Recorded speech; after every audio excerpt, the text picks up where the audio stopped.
नमस्कार, मेरा नाम आलोक है। आप देख रहे हैं बिहार के सबसे बड़े YouTube news channel live cities को। भारत एक लोकतांत्रिक देश है और चुनाव की जो प्रक्रिया है वो हर वर्ष किसी न किसी राज्य में हो जाती है, लेकिन उन चुनावों से सीख लेकर आगे बढ़ती हैं पार्टियां और कुछ उन चुनावों के जो मसाले होते हैं उन्हें याद रख लेते हैं। कुछ ऐसा ही याद रख लिया है बिहार के उप मुख्यमंत्री सुशील कुमार मोदी ने। पूरी बात पहले आपको शुरू से बता देते हैं। सुशील कुमार मोदी ने कल जब सपा और बसपा के बीच में गठबंधन हुआ था, उसके बाद सुशील कुमार मोदी ने ये तंज कसा था कि सपा और बसपा का तो गठबंधन हो गया। कुछ वर्ष पहले आपको मालूम होगा किस तरह से यूपी को ये साथ पसंद है कहा गया था। राहुल गांधी और अखिलेश यादव हाथ मिला करके खड़े हो गए थे, लेकिन जनता ने उन्हें नकार दिया है। कुछ वैसा ही हश्र अब होने वाला है बिहार में भी।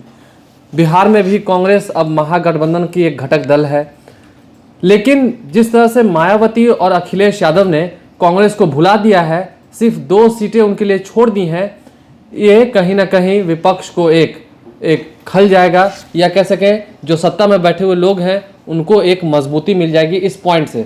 और इसी पॉइंट पर अब खेल रहे हैं सुशील कुमार मोदी। उन दिनों की याद दिला दी है अखिलेश यादव को कि आपने कहा था कि यूपी को ये साथ पसंद है, राहुल गांधी उस वक्त साथ थे, और अब राहुल गांधी को पूछा तक नहीं दरकिनार कर दिया है। और कुछ वैसा ही हश्र होने वाला है बिहार में। साफ साफ उन्होंने कहा है कि जो कांग्रेस 12 सीटें मांग रही हैं, वो भी उनकी जो गलतफहमी है महागठबंधन से बिहार में, वो जल्द दूर हो जाएगी।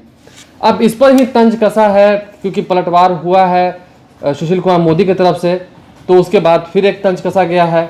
हम के प्रवक्ता डॉक्टर दानिश रिजवान ने साफ साफ ये कहा है कि बिहार में जो है लॉ एंड ऑर्डर है उसका ग्राफ रेट लगातार गिरता जा रहा है, क्राइम का ग्राफ रेट लगातार बढ़ता जा रहा है। ये ना नीतीश कुमार को दिख रहा है, ना सुशील कुमार मोदी को दिख रहा है, ना ही नीरज कुमार को दिख रहा है, जो लगातार ट्वीट कर रहे हैं, बयानबाजी कर रहे हैं। क्या दिख रहा है उन्हें, जरा सुनिएगा डॉक्टर रिजवान के मुंह से। कि माननीय सुशील कुमार मोदी जी और नीरज कुमार जी का मुझे लगता है मानसिक संतुलन खराब हो गया है। बिहार के लॉ एंड ऑर्डर की चिंता करनी चाहिए था उन्हें, तो वो कांग्रेस और महागठबंधन की चिंता कर रहे हैं। अरे पहले बिहार को कंट्रोल तो कर लीजिए। और जहां तक कांग्रेस और महागठबंधन की बात है, हम बिहार में मजबूत हैं, मजबूती के साथ हैं। तमाम राजनीतिक दल एक प्लेटफॉर्म पे हैं, एक साथ बैठेंगे और सीटों का बंटवारा कर लेंगे। हम ये नहीं है कि बिहार में लोगों की हत्या हो रही है, बच्चियों के साथ बलात्कार हो रहा है और आप सीट शेयरिंग में बिजी हैं। हम वैसी राजनीति नहीं करते हैं। चुनाव हमारा एजेंडा नहीं है, हमारा एजेंडा बिहार की गरीब जनता है। तो मुझे लगता है कि इन तमाम मुद्दों को छोड़ करके जिस तरीके से ये कांग्रेस के और महागठबंधन के पीछे सरकार के लोग पड़े हैं, उससे बाज आना चाहिए। आपने सुना, बयानों के माध्यम से साफ साफ कह दिया कि मानसिक संतुलन उनका बिगड़ गया है। इसके अलावा ये भी कह दिया है कि महागठबंधन का चुनावी एजेंडा क्या है वह जल्द ही तय कर लिया जाएगा, या कह सके तय कर लिया गया है। खरमास के बाद ऐसे भी उपेंद्र कुशवाहा द्वारा ये कहा गया था कि खरमास के बाद सीटों का ऐलान कर दिया जाएगा, महागठबंधन में कौन से दल कितने सीटों पर लड़ रही हैं। आज तेजस्वी यादव के आवास पर भी बैठक हो रही है। रघुवंश प्रसाद जो राजद के राष्ट्रीय उपाध्यक्ष हैं वो भी वहां पहुंच चुके हैं, साथ साथ 7 जिलों के जो विधायक हैं वो भी पहुंचे हैं। क्या कुछ तेजस्वी यादव अपने बंगले से जीत का मंत्र देंगे, क्योंकि राष्ट्रीय अधिवेशन में भाजपा के जितने कार्यकर्ता हैं और नेता हैं उन्हें अमित शाह और नरेंद्र मोदी ने जीत का मंत्र दे दिया है।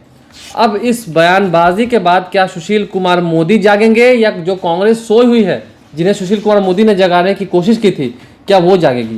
क्योंकि उत्तर प्रदेश में जिस तरह से समाजवादी पार्टी और बसपा के बीच में गठबंधन हुआ है, उस गठबंधन से कहीं ना कहीं कांग्रेस को झटका जरूर लगा होगा। भले ही 2 सीटें रिजर्व छोड़ दी गई हो, रायबरेली और अमेठी, जो कांग्रेस की एक तरह से पारिवारिक सीट बन के रह गई है।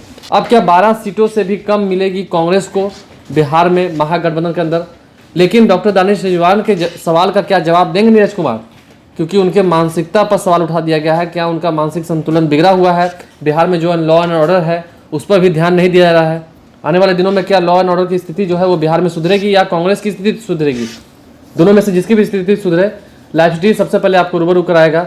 हमारे चैनल को सब्सक्राइब करें, साथ साथ बेल आइकन भी दबाएं। इसके अलावा फेसबुक पेज भी लाइक करें, ताकि देश प्रदेश समेत तमाम दुनिया भर की खबरें जो आप तक पहुँचनी जरूरी हैं वो सबसे पहले पहुँच सकें। धन्यवाद।